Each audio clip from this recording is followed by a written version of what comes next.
course.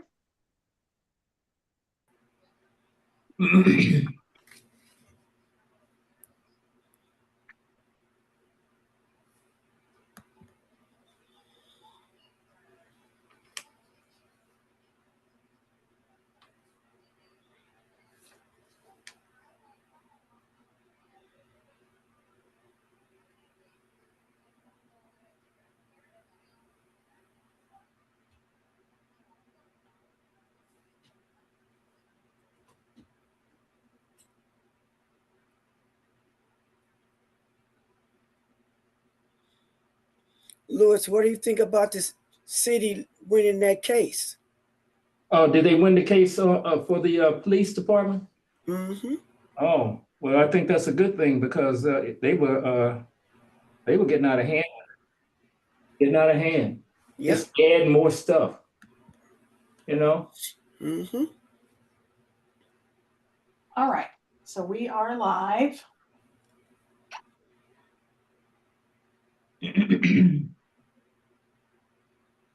I guess one of the co-chairs wants to start the meeting.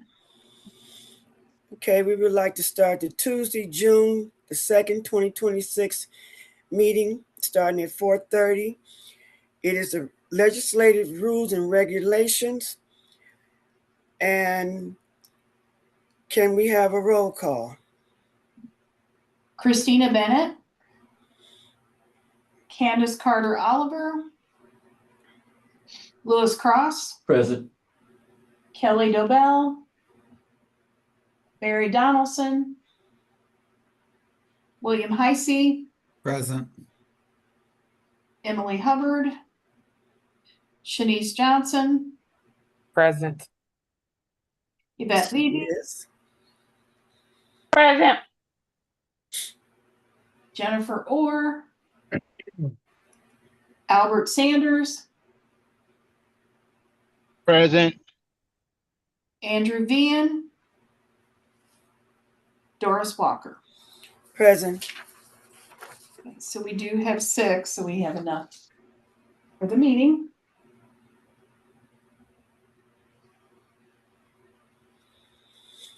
Did Yvette chime in? Yes, she Yes. did. Yes, ma'am, I did. Yes. Okay. I introduced and I asked for the roll call. It's on you now. Okay, Dave.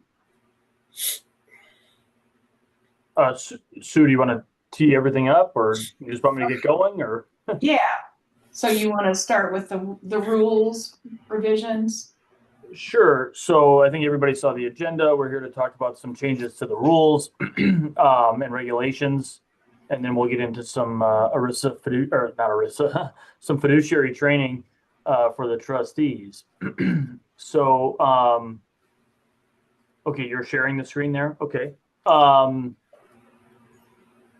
So two of these changes that we're going to talk about here today directly result from some of the changes in legislation that we've been working with HB Strategies on. And the first change, if you want to go to the first change, is in section 1.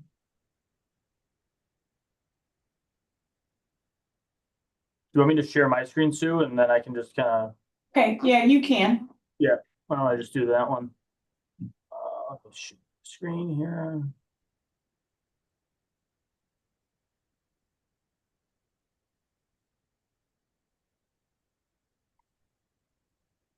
All right.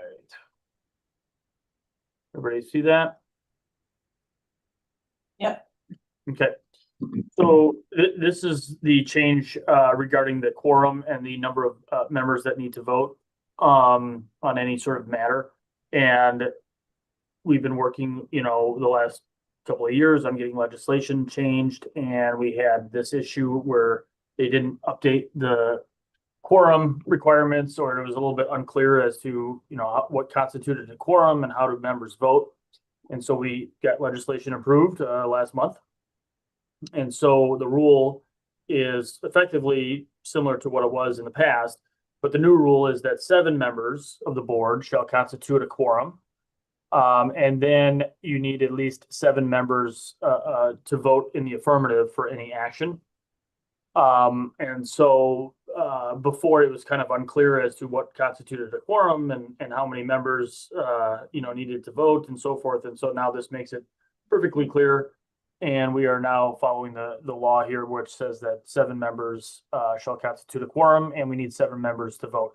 So if only 7 members show up, we need all seven of them to vote. If 8 of them show up to a meeting, we need 7, and so forth. So if all 13 show up, we need 7, which is a majority. Yeah, and I think, Dave, sorry, but so it's been passed by the House and the Senate. I don't think the governor has signed it yet. Okay. And then I guess it would have a August 28th date, something like that, that the legislation would go into effect. I don't know if we need to wait until that is approved, but I just wanted to point that out. We don't, because effectively we've been operating like this anyway, because we expect the law.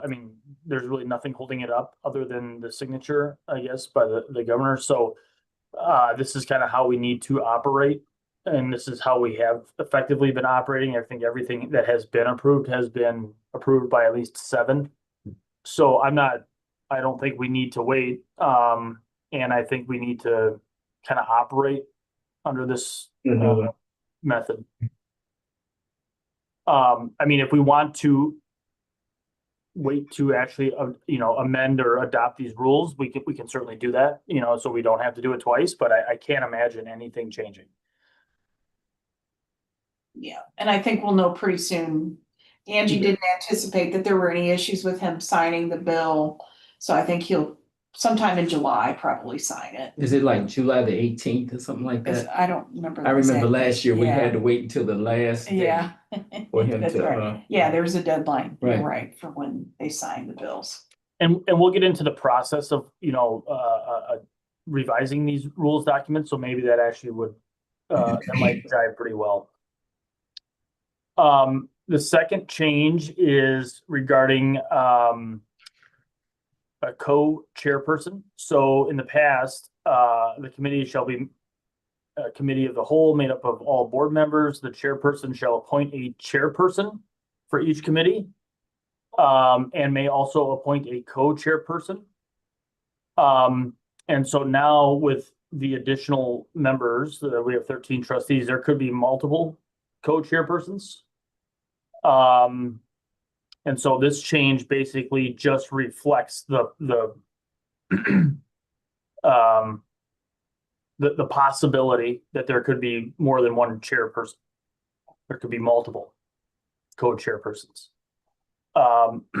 So I don't know, Sue, if you have any other context on that. I think this is more of an administrative change, but it is technically a change to this rules document. Yeah, I think it's pretty much what you said. We have a few committees that, because of the number of trustees there's more than 2 chairs. Yeah. So that would be the other change. Go ahead. I have a question. You break it up, Al.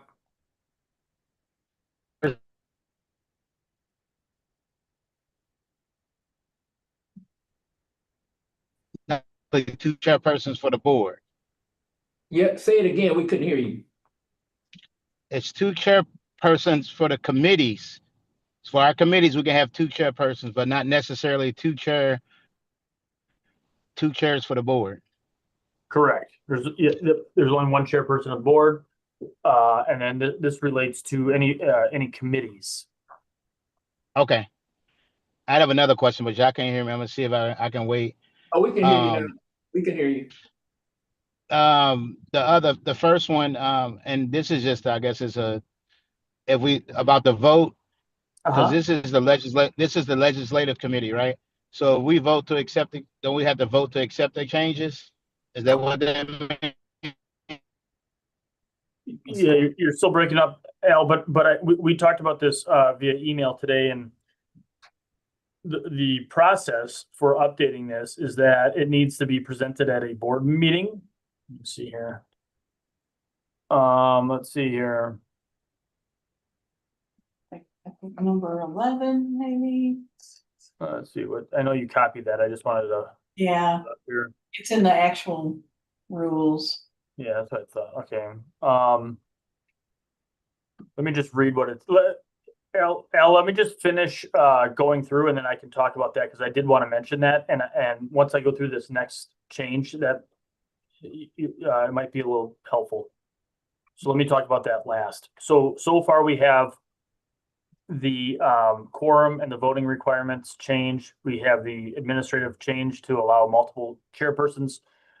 And then this political expenditure change is actually, we're including this in the code of ethics policy here, which is in the appendix to this rules and regulations document. And this was an add-on to the legislation. But the legislation says that there shall be no contribution or expenditure of system funds that is made to advocate, support, or oppose the passage or defeat any ballot measure or the nomination or election of any candidate for public office. No fund shall be used to pay any debts or obligations of any committee supporting or opposing such ballot measures or candidates. So effectively, the legislation is saying we can't use, these funds for any political activities.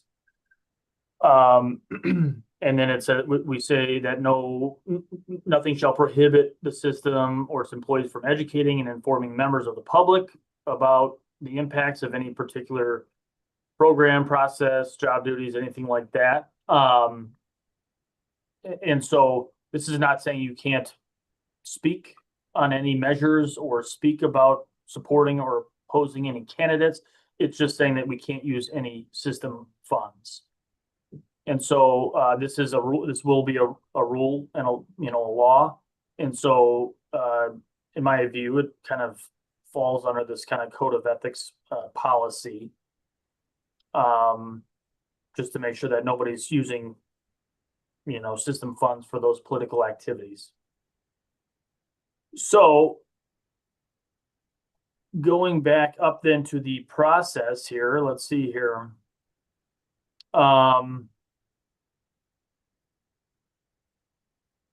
I gotta find that section. Sue, if you happen to know it, let's see. I thought it was 11, but.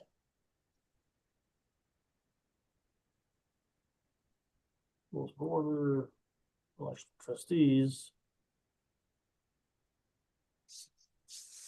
Yes,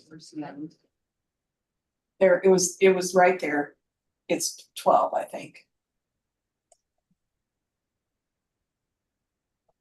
Keep going back up. Oh, sorry, yeah. Yeah, there you are. Sorry, 13. 13, amendment of rules, okay. So no rule adopted by the board shall be amended, suspended, or repealed except upon the affirmative vote of 2/3 of all the members of the board. Procedures for suggesting a rule change will require that a trustee submit the proposed change in writing to the executive director for inclusion. Proposed amendment will be discussed at the next following board meeting. Well, let me actually restate that here. So we include it with the agenda for a meeting, and then it will be discussed at the next following board meeting. And then it would be voted on that next board meeting. So if you recall, we had made some changes to this document in the past. And so we had a board meeting to propose the changes, and then we had a board meeting to discuss and vote. Now, what's interesting about this is that the first change is really not a suggested rule change. It's just something that we're doing to comply with the new law.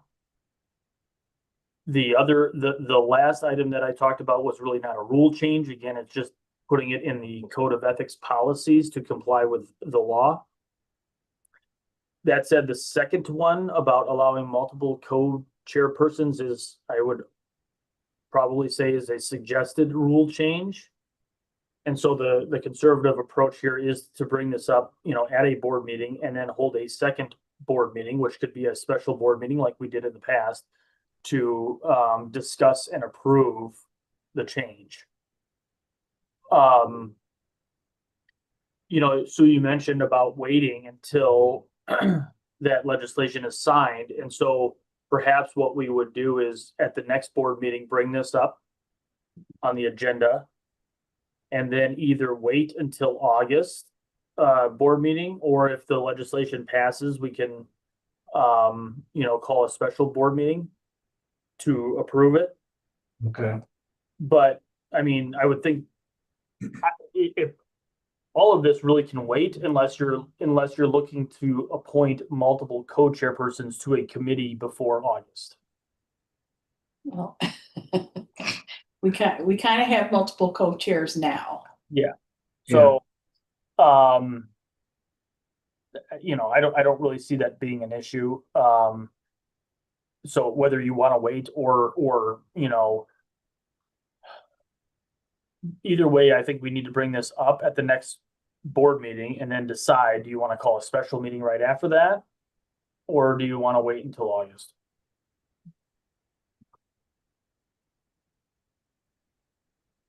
Well, wouldn't that be the pleasure of Doris and Yvette? They're co-chairs of that committee. They could make a suggestion, right? Doris, Yvette? You got it on mute, Doris. You disappeared, Doris. Dr. Levy, what do you think? I would hope that we're not making a change and then having to go back and redo it. So however we can facilitate that we only have to go through the process once would be my suggestion. If that's, I don't disagree with that at all. And so what I think we should do then is wait and bring it up at the next board meeting. Wait until the legislation is fully signed and effective. And then if it's close to the August board meeting, we can just wait until the August board meeting. And then I think what we do on the co-chairperson issue is we just have a discussion to say that you can ratify changes or actions that you've already taken. Because currently the document doesn't specifically call for multiple co-chairpersons, but it doesn't actually, I mean, does it prohibit it? I'm not, it's arguable. And so what we would say is we wanted to revise this section to allow for multiple co-chairpersons, and then the board would approve the appointment of the multiple co-chairpersons that occurred prior to this revision. Oh, is there any action that we have to take since we had new appointees on the board? Is there any action we need to take to make sure that's valid? To make sure, sorry, what? To In make sure, other words, immediately when the additional people were added to the board, I made some co-chair recommendations, and so they're in place. Is there anything I have to do to make sure that's all legal, or are we okay? did you just appoint them? Yeah. You just appointed them, right? And so, I actually put them on committees and made them a co-chair, right, Sue? Okay. but, and that's fine, right? It's just if there were multiple co-chairpersons,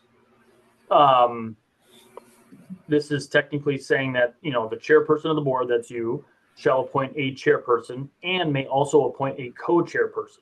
Okay. So arguably, somebody could say that the third co-chairperson, or sorry, you got a chairperson, you got a co-chairperson, and then you got another co-chairperson.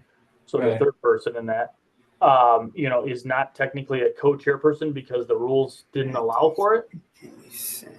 I think that's such a, technical issue and really is not, there's really not, I don't really see there being a problem with it.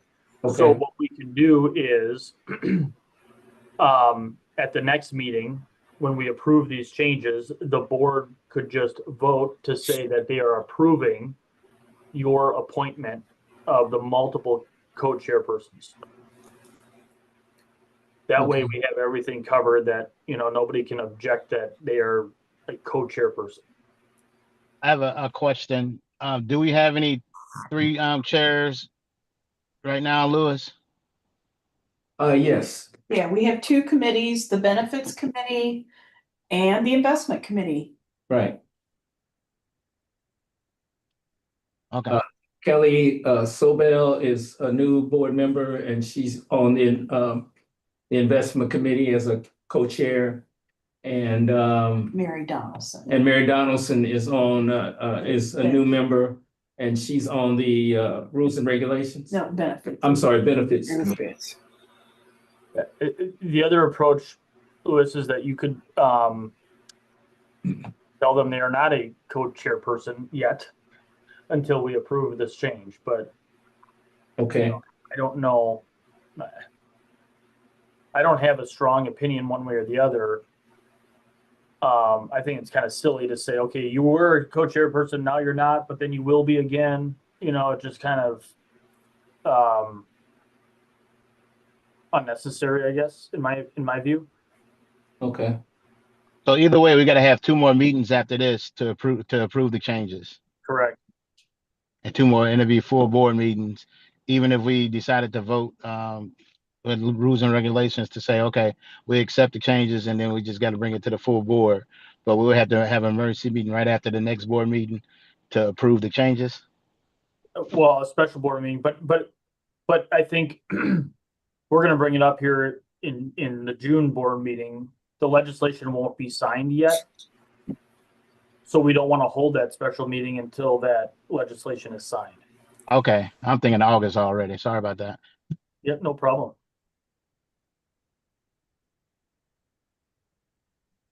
So the other two changes I'm not worried about. They're just kind of legal changes that we have to do. This is the only thing that's a little bit awkward because you've already appointed multiple chairpersons.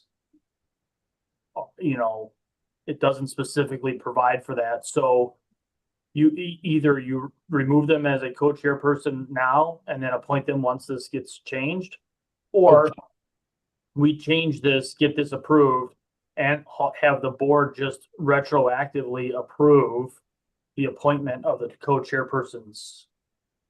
okay. Again, I defer to Doris and Yvette. How do you all want to handle that since that's your committee?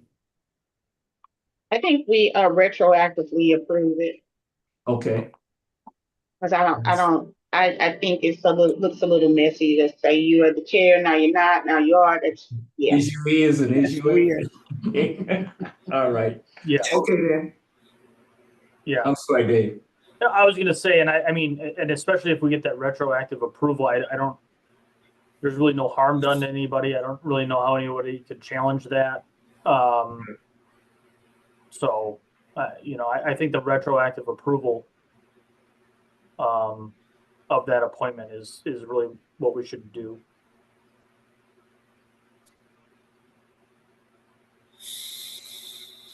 Interesting.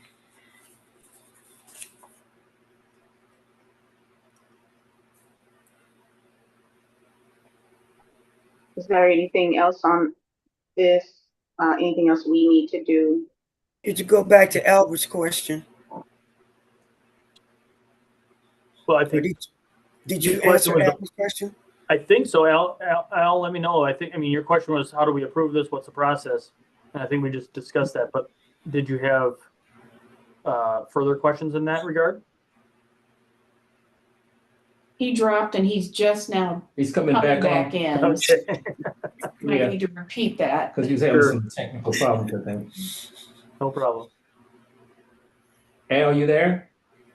I'm here now, and I was having technical problems or something, whatever y'all said. I was just saying that we need to go back to your question. And he said that he thought he already answered your question. Were you satisfied with the answer? Yeah, I think the answer was, I was just wondering, like, since we don't know when it'll be signed, it make difference, but like if anything, we had to approve the changes. If we could approve them today, is that like would that count as a first meeting? And then when we had a board meeting, we can but until he signs it, it won't make a difference anyway. Right.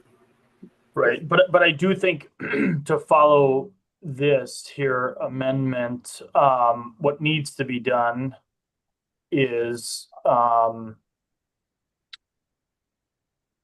it requires a trustee to submit the proposed changes for inclusion with the next board meeting. So if you normally as a legislative committee or rules and regs committee, if you decide, if you want to make changes, then I think there needs to be a trustee that submits these proposed changes to Sue, and we'll include them in the June board meeting materials.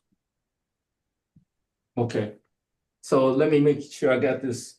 You, a trustee will submit amendment changes at the first board meeting.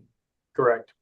Then the second board meeting, you discuss and approve them or not approve them, right? Correct. Then the third meeting, is there a third meeting or is that it? That's it. Is that it? That will be the third meeting because we're having the meeting right now. Okay. But this is not the full board meeting. So Dave, because I hadn't sent these changes out to the trustees yet, but if I send it out to the co-chairs and they respond and say, please put this on the agenda, is that sufficient? Yes, Okay. because it just needs to be a trustee. It doesn't even have to be the co-chair, or it doesn't have to be the committee, or it just needs to be a trustee. But Okay, usually it's a good idea, that we're going through this. We have this committee, the committee discusses and votes, and, so I think as a committee, you want to say these changes look good and we're recommending, these changes to the board. Okay. Hey Dave, can you do me a favor? Sure. Can you go back up to what the change page? Which I guess which it's one? page 12, I think it was I think you were talking about.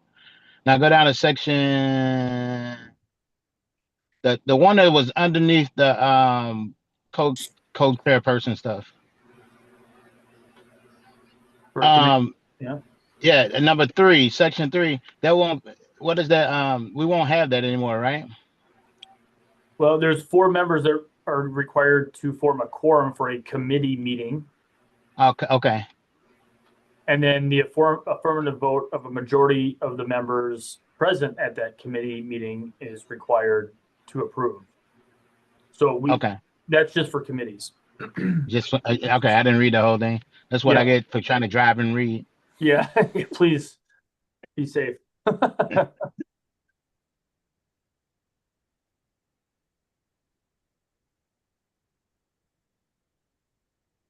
you gonna send that out too? yeah, I will. I see. Anything else on Do we this? Questions? Do we need to take a fake vote? Not a fake vote. Do we need to take a vote today on We don't that the committee members that are here approve the changes so that the trustee can send it to Sue, send it back to Sue? Are we operating under the new rule or the old rule? Because we have 6 today. Take 7 for a quorum, so we can't. It's a committee. It's a committee meeting, so you only need 4 for a quorum. We just need 4. Okay. And then you need a majority of the members on this meeting to approve whatever decision. Okay. I got you. Committee meeting 4. Yeah, I mean, I don't think it would hurt if we would, the trustees want to make a motion to recommend these changes to the board. I mean, we've done it both ways. Right. And it's technically not required because for changes to the rules and regs, where is that again? It just requires a trustee to submit for discussion at the board meeting. Okay. So this particular change does not require an affirmative vote of this committee, because this just requires that a trustee submits a proposed change for inclusion for discussion. Okay. So Doris, do you want to handle submitting a request to sue for Yes. for this to be placed on the agenda? Yes. Awesome.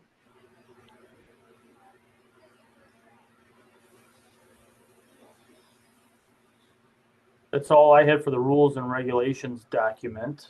And Dr. Levy, I'll be right up there at your school while I'm doing it. Awesome.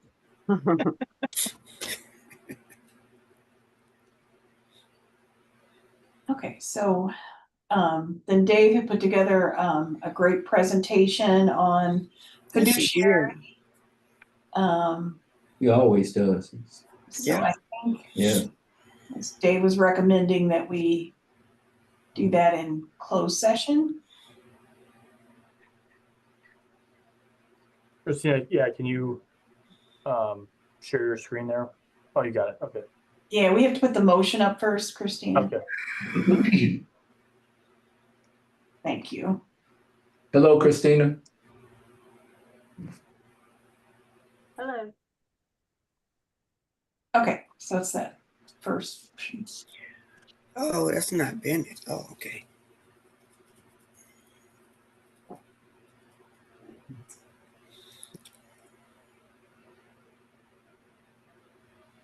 So motion number one there, if someone read It's too that. small for me. I'd like to make a motion to close the meeting and that all records and votes, to the extent permitted by law pertaining to and or resulting from this closed meeting, be closed under section R.S.M.O. 610.2021 for the purpose of having a confidential or privileged communication with the legal counsel of the public school retirement system in the city of St. Louis on legal matters. Second.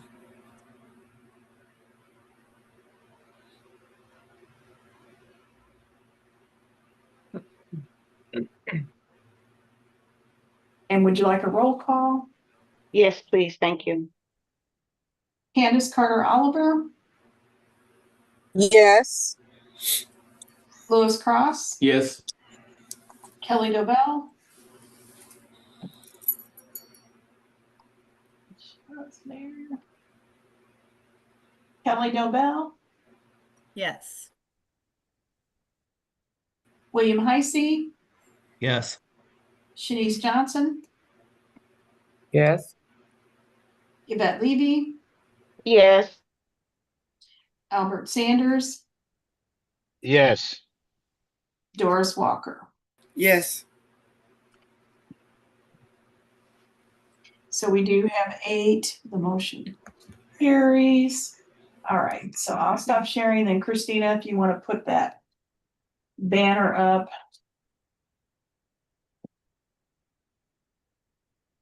Thank you. Okay.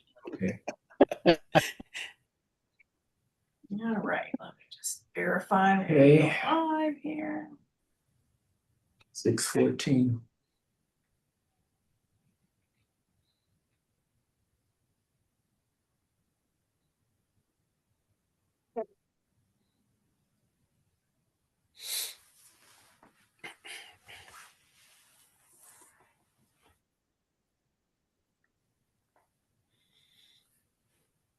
Okay, it looks like we are back live. Okay.